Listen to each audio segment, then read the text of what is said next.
Q&A, where Lech and I will discuss that project, and might as well hold the book up for the photo ops. This book. And then we're going to shift gears, and I'll read the essay for So Long, Charlie Brown, and then there'll be another kind of Q&A. So all these things happening. If you have questions at some point, don't be shy, raise your hand or shut them out, and we'll try to answer them. Great. Can you read this poem for us? Is this good grief? Or good grief? How performative do you want it? Yeah, so it's kind of something that you more feel than read, I guess. That's sort of yeah, and I'm wondering, like, if you want to talk at all about the idea of good grief, like is it an uncritical grief, a normative grief, and if there is such a thing as good grief, or is this like video kind of a distortion of these sort of conventional normativities around grieving in relation to your imperative text? So good grief, which is like something you hear in popular culture a lot, or not so much anymore really, it's really an old idea, but it's also sometimes truncated to harumph, with a lot of exclamation points. And I almost thought about calling this that, but that would have been just too confusing. It's interesting, and I'll get a little bit into this with the essay I'm about to read, but in terms of grieving being good, you know, we're on the other side of this massive grief for the whole world, and there's a lot of talk about this idea of like reopening or getting back to quote unquote normal. But I think what ended up happening over the last 2 years is a lot of people that have historically, systemically, and culturally been marginalized found their voices in a new way, or at least were like finally being listened to in a different, effective way. And so for me, when I hear people say, "Oh, let's get back to normal," or "Let's open up again," I think, well, will it be a good grief? Like, will there actually be progress? You know, will systems of oppression be adjusted so that, you know, white supremacy can be squashed a little bit further, and just like kind of rebalanced a little bit? So that when I think about good grief, that's the first thing that comes to mind. Really. It's sort of like being able to actually move on from what was, you know, whether it was good or bad or otherwise, that you're like, exactly. that there's something else. There is like a death or a stop of some sort, yeah. Yeah, and then so, I mean, I think about this like, you know, what evades us in photos like this. We chase through glimpses and memory. It's inherent in photos, in capturing a moment, but it's also a loss of moment and a loss of change, and a loss and change. And so I wonder if you can talk about that kind of doubling that happens in these photos, that is that like, it's capturing, but it's also after there's like inherently, that's gone, but also there's doubling of people, and you've captured it here. You've got the doubling of your wall text, the books, the photo over here, the separate piece artworks, yourself and others, memory and fact, and long hair, short hair. long hair, short hair.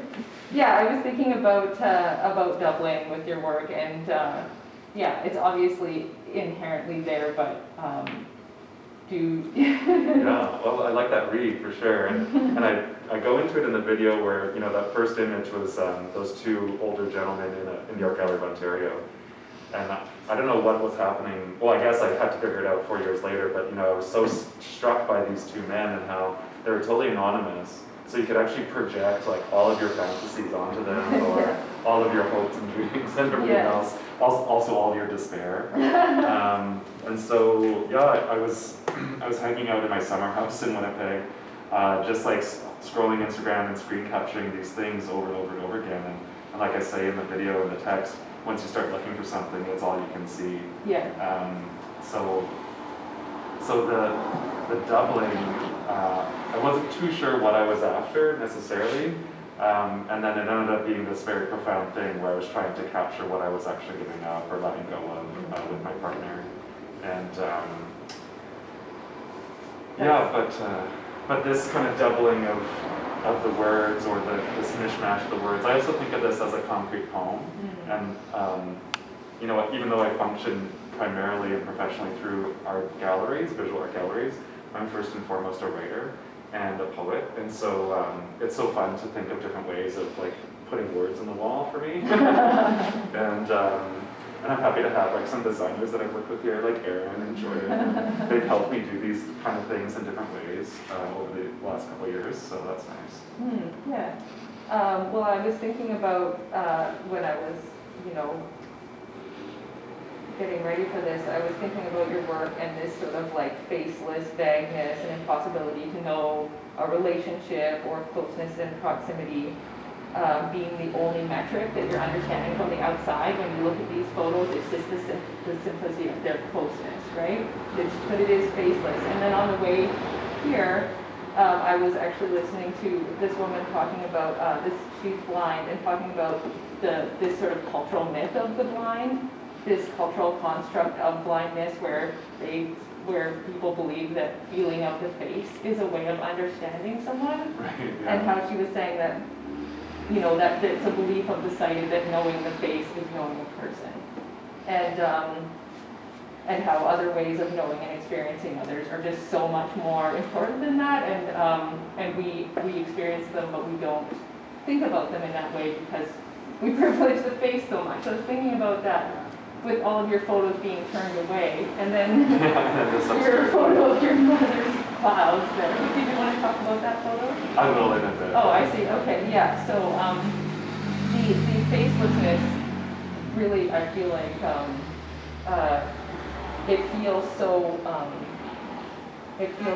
it makes it feel so separate, but at the same time it forces you to consider other ways of interacting, other ways of having relationships, and I feel like that's what's so successful about this work. Thank you. Yeah. Yeah, well, so the video is sort of doing, again, this double duty, or whatever, to really labor your point, but because it is like a curated collection, and of course I am like a professional curator, and so it's, you know, putting these all together. But then, as someone who's engaged with queer theory, I often think about the importance of various kinds of relationships within queer communities, and how intimacy is explored in so many versions of it, not just the sort of heteronormative, like, oh, these two people are together for a very long time and they're monogamous and everything else. Like, and so those 500 images, so many of them were sexual and so many of them are not. And then kind of this really mishmash of in between as well. You know, there's so many co-workers, for example, that probably are not hooking up. Well, you know, yeah, co-workers or sports athletes. Sports teams, what are they called? Athletes, just athletes. Co-workers, athletes, friends, yeah, brothers, you know, those two little boys, whatever, right? So I just really wanted to offer the spectrum of possibilities of intimacy, because, yeah, you can be very, very intimate with someone and never have a physical relationship, right? Yeah. And I think in the queer community, we've understood that for a very long time in different ways, with different pronouncements, whether, you know, it's like very difficult times to get through or times to celebrate. Yeah, great, thanks. So I think I'll read the new text, which is what this show is all about. And yeah, so I really want to thank Regan Rasmussen and Alison Big and Laura Felius from arc.hive for inviting me to do this show. I'm trying to remember, I think it was like in May that we had our first conversation, so the show happened very, very quickly. And you know, my hat off to all the artists that organize Artists Run Culture here and globally, because it is about being responsive and offering opportunities for various people. And so I'm so honored to be one of the people that you chose to work with. So thank you very much. And also, this show, it's such a tight little show. Like, it's so great. Like, you know, my friends walk in, they say, "So where is it?" Ta-da! Yeah. Lower your expectations. But so the show is this photograph, this wall, this poem text, and then this book. And so if you don't have a copy of this book, please take one on your way out if you like. But I'm going to read the whole thing now, so you just remember it too if you like. So long, Charlie Brown. I'm unsure of when it started. I was too young to remember, but my mom would call me Charlie Brown as a term of endearment when I was a kid. I'd meander into the kitchen, where it seemed she always was, or maybe down the hall to her bedroom, where we'd watch TV together before bed, and she'd ask, "What are you up to, Charlie Brown?" I don't remember the last time she called me Charlie Brown, but it had been years. And I don't know the exact last conversation we had, but I'm pretty sure it was 2 days before she died. My phone log tells me it was likely the 31st of July, 2020, and we spoke for a groggy 30 minutes and 29 seconds. Her from a hospital bed, and me walking through a neighborhood in midsummer bloom, and then nothing ever again. She was on morphine to counteract the prednisone, which she had been prescribed, that ultimately led to her heart stopping one morning. The day after she died, not knowing how to help from 3 provinces away, I wrote my mother's obituary so that my father wouldn't have to. I made sure to mention her career as a nurse and addictions counselor, as well as her need to care for those around her, whether professionally, through conversation, or intimately through meals, including her homemade pierogies and desserts, and the garden she adored under the big skies and the prairies, the small town where she grew up and where she met the love of her life, my father. A month later, Rob took me to Galiano Island, and I had a moment along the shoreline, alone with my puppy June, in the majesty of the morning sun. I took a photo with my phone, thinking she'd be the first person I would have sent it to. Some night more recently, Rob wondered aloud as June contemplated God as he stared off into the space. Some night more recently, Rob wondered aloud if June contemplated God as he stared off into space, stretched out on the daybed. My earliest memory is being a toddler and playing in the pool with my mom. She'd stand me up and bounce my little feet on her bent knees, my small hands enveloped by hers, as we twirl up and around and bob in and out of the shallow water, singing, "Ring around the rosy, pocket full of posy, husha, husha," only to submerge fully on her cue, "We all fall down." It feels like we did that a million times, the sun shining down on us, and each time we came back up, breaking through the water's cool surface into the warm air. She'd always have a big smile on her face to let me know that everything was okay. I returned to Winnipeg last September to see my father, the new widower. Shortly after putting my bags down and taking in the newly remodeled kitchen, my dad offered me tequila. As we raised our glasses, I whimpered the words, "To Mom," and broke down in tears. "What are you up to, Charlie Brown?" How cruel to be new at something, like life without your partner of 50 years at the age of 70. And yet this is how it goes. Good grief. Good grief. Good grief. Good grief. Charles Schulz introduced his iconic comic strip, Peanuts, and the character Charlie Brown with his anthropomorphic pet beagle, Snoopy, in 1950, the year my mother was born. Peanuts was published daily for 50 years and is noteworthy as a platform for progressive politics of the day, including social, racial, and gender equity, as seen in the costume storylines. Charlie Brown, with his trademark zigzag pattern black and yellow shirt, is the nucleus of the Peanuts universe, and is often depicted as beaten down, depressed, rained upon, and suffering from a general malaise one could associate with his ever-open heart. A recurring joke, as much as any sign of despondency is made to be a joke in mainstream media, was Charlie Brown's signature acquiescence to whatever situation through which he had suffered. Good grief.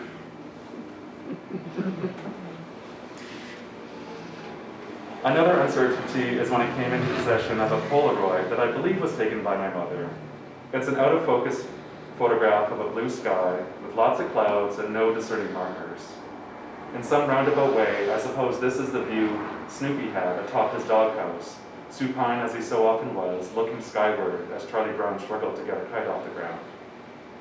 A regret I had following the publication of her obituary is that I neglected to mention how much my mom loved dogs. I never knew her to not have a dog, or two, or three by her side. Over the decades, she lovingly cared for Aquarius, a teacup poodle, Bailey, an Irish setter, Indigo and Hoshi, mother and daughter Yorkshire Terriers, another Bailey, this time a blind red dawn bloodhound, Menace, or Menimoo as she preferred to call her, a Staffordshire Terrier, and finally Tassie, Sammy, and Sydney, a succession of miniature schnauzers. A sky with clouds, or clouds delineating the sky. We forget which gives way for the other, or how one is knowable because of the thing so closest to itself. My hands outgrew my mother's, her lungs shrunk as mine extended, her big laugh ceased while mine continues to punctuate the air at times. All those dogs, most of whom I knew too, and now my own that she will never meet. I do remember the last time I saw my mom. It was the 2nd day of January last year, exactly 8 months before her death. We were saying goodbye in a kitchen in Mexico, where earlier that week we drank and laughed and talked over many meals. We hugged goodbye as I prepared to leave for the airport, and through her tears she said she'd stay behind as it was too hard to see me go. She and my dad flew home in February, and her health rapidly declined from there. Sunday, the 2nd of August, 2020, the sun rose over Winnipeg at 6:01 a.m. The view from her hospital was likely a blue sky with that warm red-orange of prairie mornings in the midsummer, and possibly the last thing my mom ever saw. In 2020, everyone in the world was talking about the coronavirus COVID-19 pandemic, and lots of people were talking about the devastating influenza outbreak from 100 years earlier. And some were talking about the bubonic plague, while others were still having to talk about HIV and AIDS. Over the time, the idea of grief and grieving took on a new kind of weight, and with that, new possibilities. More of us than ever protested for Black lives and marched in solidarity with Indigenous survivors and rallied against anti-Asian hate. Monuments were torn down while buildings and streets were renamed as accountability became paramount. Our thoughts were grounded in past injustices and reeling from current inequities, but our eyes became focused on a better way forward. We saw borders close and businesses fail and people sleep in parks and real estate prices rise. We also heard stories of communities coming together to feed one another, to shelter each other from the storm. We reimagined what it is to witness as the whole world paid attention like never before. Though it is understood that this is a vast underestimation, at last count, over 220 countries and territories reported more than 4 million fatalities related to the pandemic. And I thought I wasn't grieving the right way. And I thought I should cry more. And I thought I wasn't missing her enough. And I thought I should be more sad or despondent. And I thought I should feel like I lost something. And I thought I should be angry that I couldn't remember it all. And I thought if I focused on the good memories, the hard ones wouldn't feel so heavy. So I woke up, and I got dressed, and I watered my plants, and I made meals, and I got together with friends and laughed, and I smoked joints and drank wine and whiskey, and I went to work, and I walked my dog, and I fucked a guy or two, and I turned 40, and now I'm here, and no one will call me Charlie Brown the same way ever again. Thank you.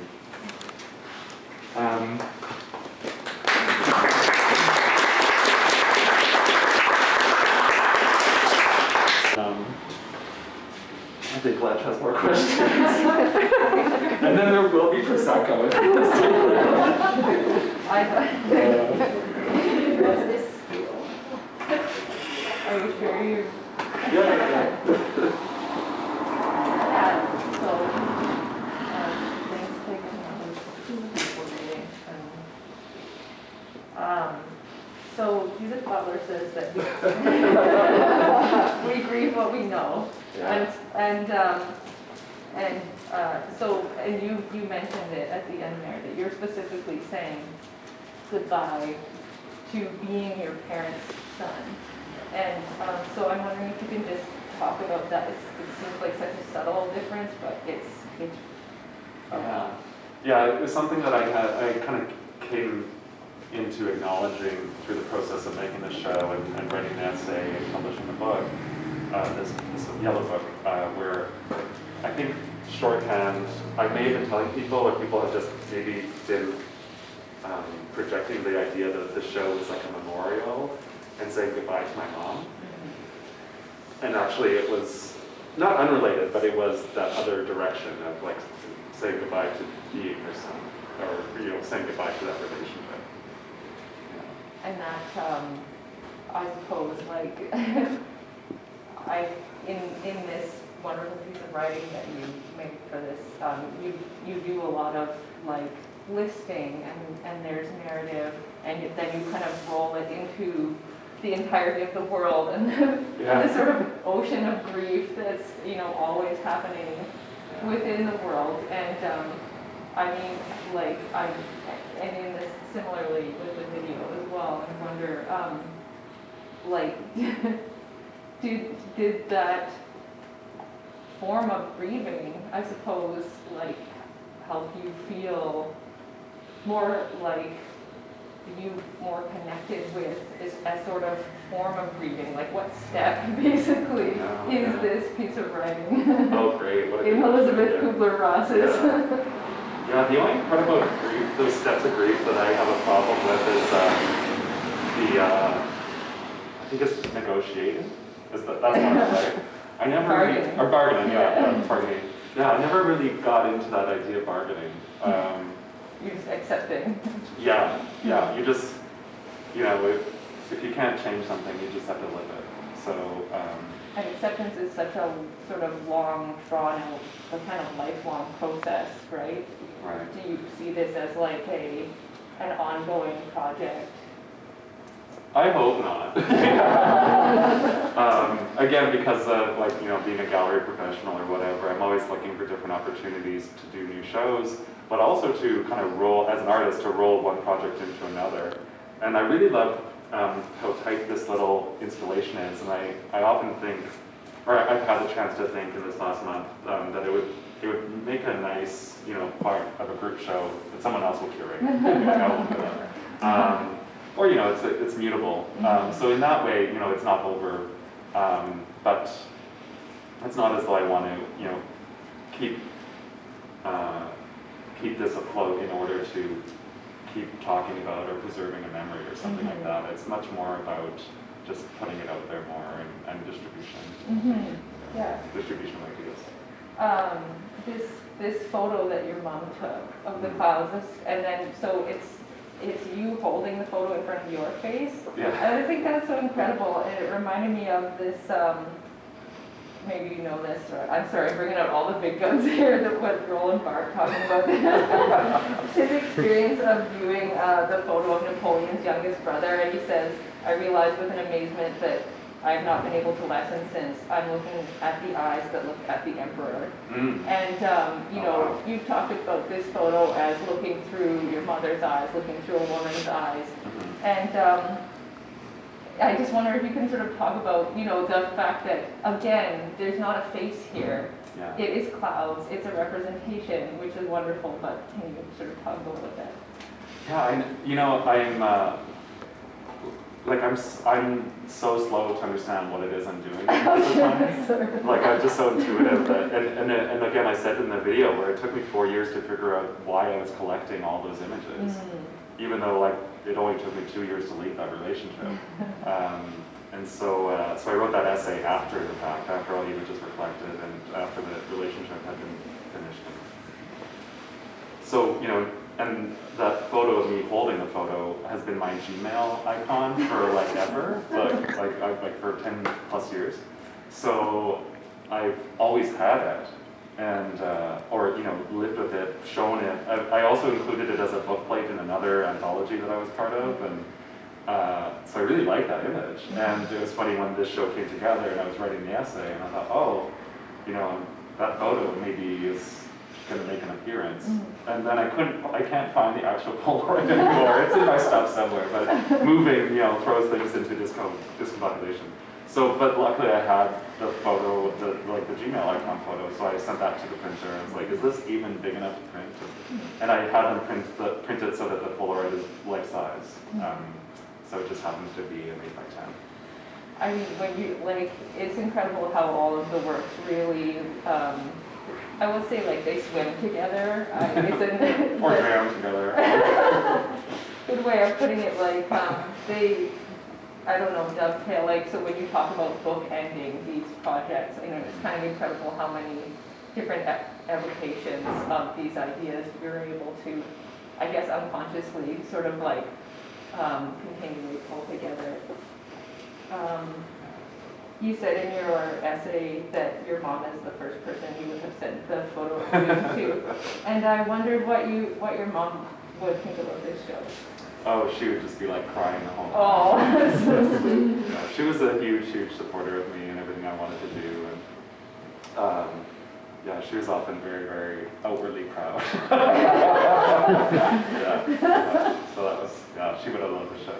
That's great. I think that's nice. The best I could end on, I guess. Yeah. Thank you very much. Thanks. So that's all for today. I might pull out a nose here later for more people if you want. But anyway, if you have questions, like Jim, do you have questions? So Kegan, having lost my mom recently too, so I was thinking that I think grief is a process, and I think it stays with us for a long time. Hopefully, it's a good grief. Yeah. And you mentioned that your role as a son has ended. But do you find that through the process of grief and through the process of this project that you've learned new things about your mom? And that, for me, I've learned new things about my mom since she died. And so I felt that the relationship between her and I are still going on. It is still going. And so I was thinking that we are no longer the typical role of daughter or son, but our relationship has evolved to another stage, and I think that's a beautiful thing. So yeah, I would agree. It's just the way that everything works is because of the pandemic, we haven't actually had a chance to honor my mom through a celebration or anything like that, or a funeral, or like really go through all of her stuff or anything like that. So there's those really important elements of grieving that we just it's been on pause for over a year. Yeah, certain closures. Yeah. But this is an amazing thing that you've done for your mom, and I think this is fantastic. Thank you very much. Yeah, and then now with my dad having just recently passed away, there'll be that kind of double closure where we will finally have to go through everything, and I really was like I said, that first solo show I did was all about my relationship to him and his father, but really my relationship to him.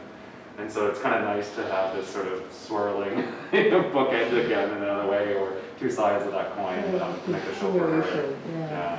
And if I might add, the way I see your photo of, we are all byproducts of our parents. I mean, we come from them. If we touch our arms or hands, we're touching them.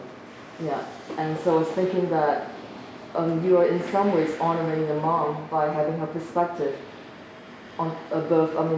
Covering your face. It's almost like it is one. Yeah, I really wanted to obfuscate my face so that it wasn't, even though it's a kind of a funny artwork to make, it was, I think, made just for Gmail in a way, for my icon. But I wanted to, because I was really embodying that role of the curator and artist as someone that shows the world to the world. And so, that's sort of, I didn't want to have my face in there because I didn't want to complicate the conversation. Just the only thing you need to see is the classes. But you're still there. Yeah, but I'm still there. You can see my finger and my throat, or something like that, my shirt. Okay, thank you for your question. Anyone else? What's your relationship with your siblings, or you just have one brother, is it? Yeah. Has that changed at all through this grieving process? A little bit. Yeah, I think it is actually kind of more influx than anything. It goes from anger to grief, or happiness, whatever. Yeah, working together, working at odds. All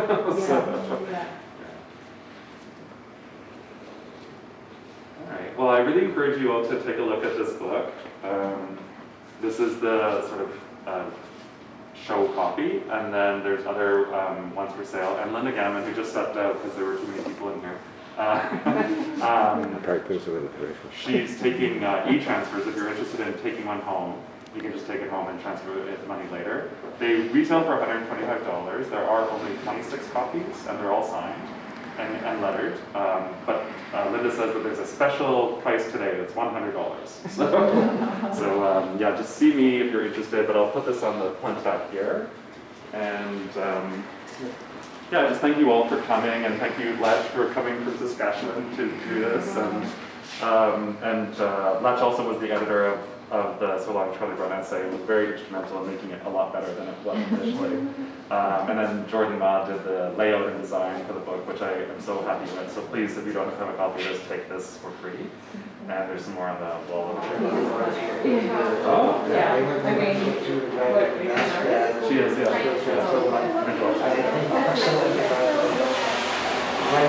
But, you know, I was